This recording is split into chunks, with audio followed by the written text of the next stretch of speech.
Bismillahirrahmanirrahim. Alhamdulillahi rabbil alamin. Wa sallallahu ala Muhammadin wa alihi at-tayyibin at-tahirin. Assalamualaikum warahmatullahi wabarakatuh. Qala Allah subhanahu wa ta'ala,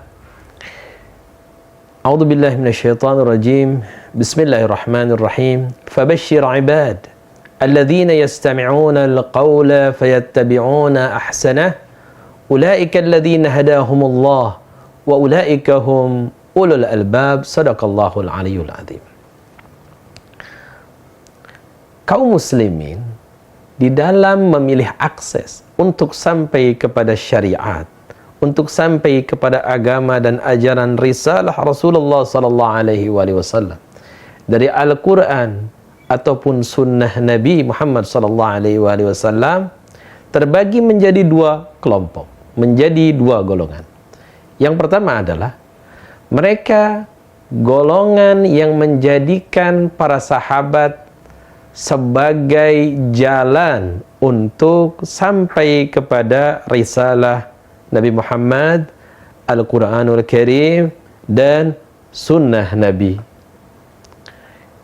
Golongan ini disebut dengan madrasah sahabat atau yang kita kenal dengan madhab ahlus sunnah wal jamaah ataupun sunni. Kelompok kedua meyakini bahwa satu-satunya jalan untuk sampai kepada ajaran Nabi Muhammad sallallahu alaihi wasallam sepeninggal Rasulullah sallallahu alaihi wasallam adalah ahlul bait Nabi Muhammad sallallahu alaihi wasallam.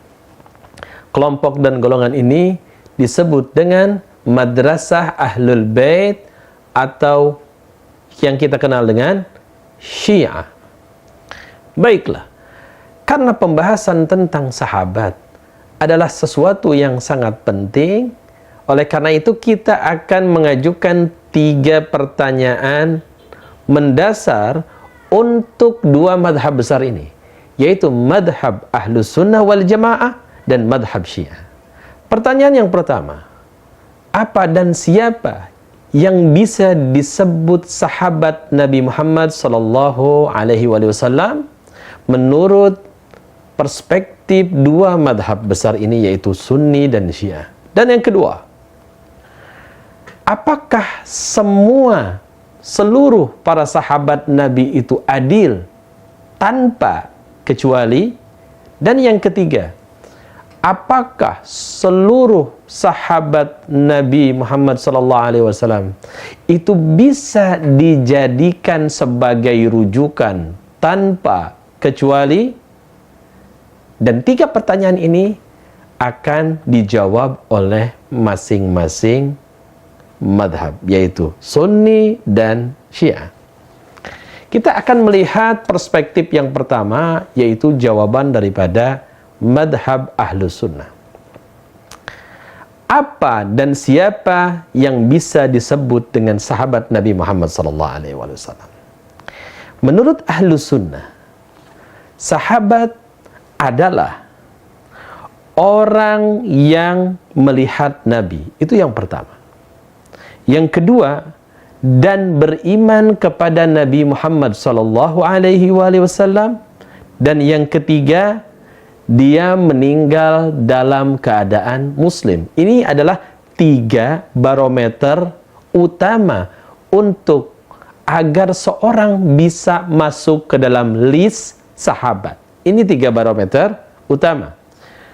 Orang yang pernah melihat Nabi, beriman kepada Rasulullah sallallahu alaihi wasallam, dan yang ketiga adalah meninggal dalam keadaan Islam. Baik mendengar hadis Nabi atau tidak. Kedua, meriwayatkan hadis Nabi atau tidak. Dan yang ketiga, membantu Nabi di dalam peperangan ataupun tidak. Yang penting dia memiliki 3 kekhususan ini, 3 syarat ini. Baik dia bertemu dengan Nabi itu sebentar, baik dia waktu itu dia masih usianya masih kecil, masih anak-anak, ataupun di dalam satu barometer lagi, meskipun dia buta, dia bisa masuk ke dalam list sahabat dan disebut dengan sahabat Nabi Muhammad sallallahu alaihi wasallam. Itu yang pertama. Siapa yang bisa disebut sebagai sahabat Nabi menurut ahlu sunnah? Baik, pertanyaan yang kedua. Bagaimana hukum sahabat menurut ahlu sunnah wal jamaah? Jawabannya adalah seluruh ulama ahlu sunnah, mereka sudah bersepakat dan pada taraf ijma mengatakan bahwa seluruh para sahabat itu adalah adil. Dan mereka bisa dijadikan sebagai rujukan untuk sampai kepada Al-Quran dan Sunnah Rasulullah Sallallahu Alaihi Wasallam. Dan sebagian ulama juga mengatakan barang siapa yang melakukan kritik kepada seorang sahabat Nabi tanpa kecuali, maka hukumnya ada dua. Imma dia adalah seorang zindiq atau dia adalah ahli bid'ah. Naudzubillah.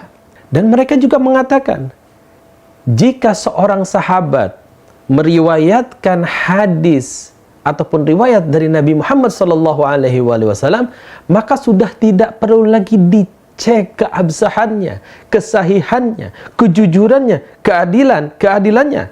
Dan mereka mengatakan bahwa hadis itu sudah pasti sahih dari Nabi Muhammad sallallahu alaihi wasallam.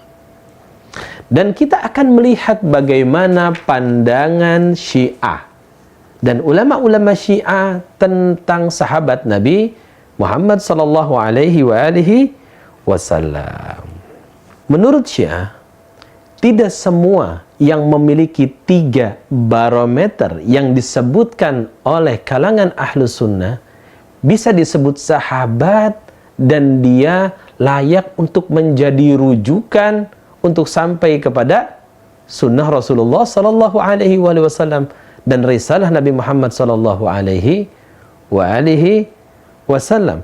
Menurut Syiah, bahwa sahabat itu ada yang bertakwa, ada yang beriman, ada juga yang munafik, ada juga yang fasik sebagaimana kita lihat di dalam sejarah.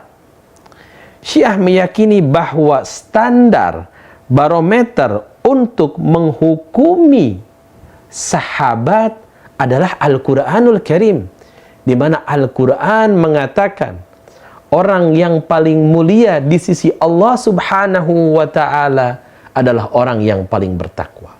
Syiah meyakini bahwa standar sahabat yang bisa dijadikan rujukan untuk sampai kepada risalah Rasulullah sallallahu alaihi wasallam adalah melihat kepada iman dan amal salehnya. Oleh karena itu, status sebagai sahabat Nabi tidak menjamin bahwa dia akan terhindar daripada kesalahan dan 100% bisa dijadikan sebagai rujukan tanpa harus dicek kesahihan, keadilan, dan kejujurannya.